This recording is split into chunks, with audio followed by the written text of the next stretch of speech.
So pride is why the unsaved man refuses to believe in a salvation by faith alone. And I've even noticed this about preachers who preach a false gospel. They're very arrogant. Because they'll get up and those that say, you've got to turn from all your sins to be saved, and you've got to start living you got to start doing it. And it's funny because they almost, when you listen to them, they almost sound like they're sinless.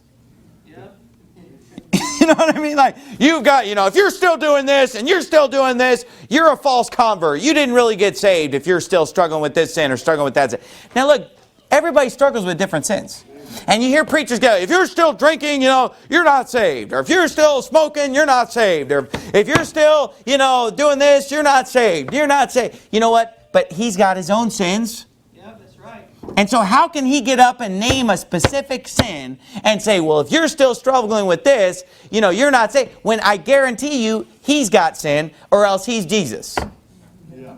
Because nobody is perfect. Nobody is sinless. There is none but good, but one, and that's God. It's that simple. And so this prideful, arrogant preaching that teaches a work salvation is one that says, I'm better than you. That's why I'm going to heaven and you're not. And he's not.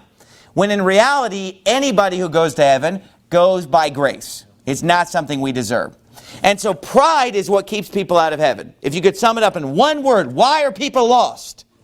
Because they're too proud to admit that they deserve hell and that only Jesus can save them, and that it's not by works of righteousness which they have done, but by his mercy that he saved them. That's why they're not saved.